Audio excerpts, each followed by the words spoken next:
Wahabi ketika ditanya siapa yang akan mencabut nyawa malaikat maut, malah main jawab asal-asalan. Harusnya kalau tidak tahu, bilang tidak tahu, jangan malah asal ngomong. Tanya mudah, siapa yang bilang juga malaikat maut mati? Bertanya, kita nggak tahu malaikat maut ikut mati atau di... Lah, kalau anda nggak tahu kok main jawab asal-asalan anda?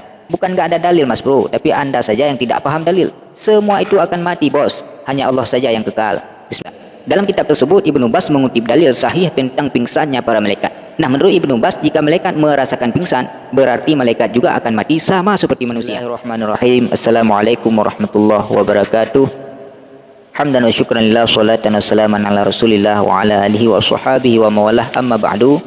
Baik sobat Warul, ada seorang ustadz dari kalangan Wahabi, ketika ditanya oleh jamaahnya siapa yang akan mencabut nyawa malaikat maut, nah dia malah muter-muter ketika menjawabnya, nggak jelas poinnya apa, ditanya apa, jawabnya apa. Harusnya kalau tidak tahu yang nggak usah jawab mas, tinggal bilang aja wallahu a'lam bishawab, bukan malah ngejawab belak-belakan gak jelas. Baik, kita simak dulu videonya. Pertanyaan Anda, siapakah yang akan mencabut nanti nyawa dari malaikat maut itu sendiri, Ustaz?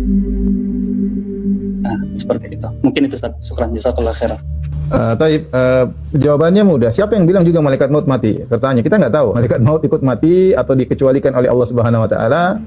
Dan tadi kalau malaikat maut tugasnya adalah mencabut nyawa dari manusia ya. Adapun malaikat Jibril, malaikat yang lain tidak disebutkan malaikat maut ngurusin malaikat ya. Jadi yang ngurusin malaikat adalah Allah Subhanahu Wa Taala. Jadi maksudnya jawaban saya sederhana aja. Tidak ada dalil bahwasanya malaikat maut ikut mati. Ya salam, mudah banget jadi Wahabi. Kalau nggak paham tinggal bilang nggak ada dalilnya. Seolah-olah anda ini hafal semua dalil. Padahal Allah sudah jelaskan semuanya akan binasa. Kullu syai'in halikun illa wajhah. Segala sesuatu akan musnah kecuali zatnya Allah. Maka Ibnu Katsir dalam tafsir Al-Quranil Azim menafsirkan ayat ini, Allah telah memberitahukan bahwa semua penduduk bumi akan hilang dan akan mati. Begitu juga penduduk langit kecuali yang Allah kehendaki. Tidak ada yang tersisa melainkan zatnya yang mulia. Karena sesungguhnya Allah tidak akan mati, bahkan dia masih maha hidup, tidak akan pernah mati selamanya. Juga dalam surat Az-Zumar Allah sebutkan, wa nufikha fil suri fasaika man fis samawati wa man fil ardh illa man syaa Allah, dan ditiuplah sangkakala maka matilah siapa yang di langit dan di bumi kecuali siapa yang dikehendaki oleh Allah. Kemudian ditiup sangkakala itu sekali lagi, maka tiba-tiba mereka berdiri menunggu keputusan masing-masing. Maka Ibnu Taimiyah sendiri pernah ditanya apakah semua makhluk termasuk malaikat akan mati semua. Beliau menjawab, menurut kebanyakan orang bahwa semua makhluk akan mati termasuk malaikat Israil, yaitu malaikat pencabut nyawa. Hal ini diriwayatkan dalam hadis marfu sampai ke Nabi Muhammad SAW.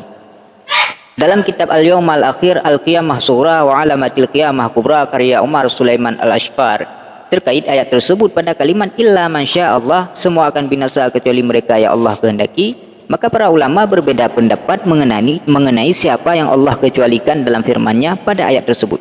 Ibnu Hazm sebagaimana disebutkan dalam Fathul Bari berpendapat mereka adalah seluruh malaikat. Menurutnya malaikat adalah roh yang tidak ada roh lagi di dalamnya, sehingga mereka tidaklah mati. Nah, Umar Sulaiman Al-Ashqar mengatakan pendapat Ibnu Hazm tersebut tidak diterima oleh para ulama dengan alasan malaikat juga termasuk makhluk Allah yang dipelihara dan dikuasai oleh Allah Subhanahu wa Ta'ala juga. Dan mengutip pernyataan Imam Ahmad Ibnu Hanbal dan Ibnu Taimiyah bahwa keduanya berpendapat bahwa yang dikecualikan Allah dalam firman-Nya adalah bidadari yang ada di surga, karena di surga tidak ada kematian. Imam Ahmad juga menambahkan sebagian yang Allah kehendaki adalah anak-anak muda yang di surga. Juga disebutkan dalam kitab An-Nihayah fil Fitan wal Malahim karya Imam Ibnu Katsir, beliau mengatakan tiupan sangkakala akan terjadi sebanyak 3 kali. Tiupan pertama adalah tiupan kejutan atau ketakutan al-faza, lalu tiupan kematian, dan yang ketiga ialah tiupan kebangkitan.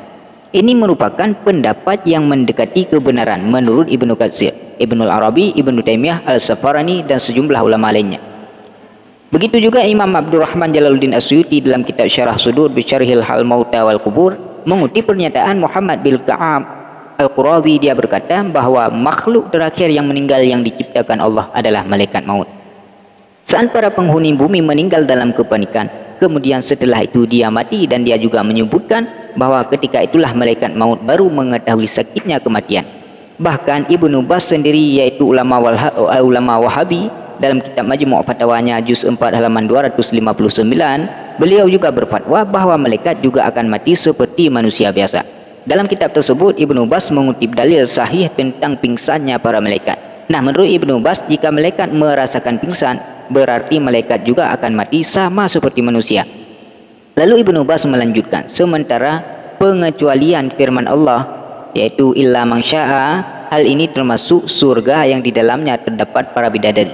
Karena dalam surga tidak ada kematian, maka menurutnya yang dikecualikan Allah adalah termasuk surga dan bidadari. Ini senada dengan pendapat Imam Ahmad dan Ibnu Taimiyah. Jadi buat ente Firanda belajar lagi ya bos. Wallahu a'lam bishawab. Assalamualaikum warahmatullahi wabarakatuh.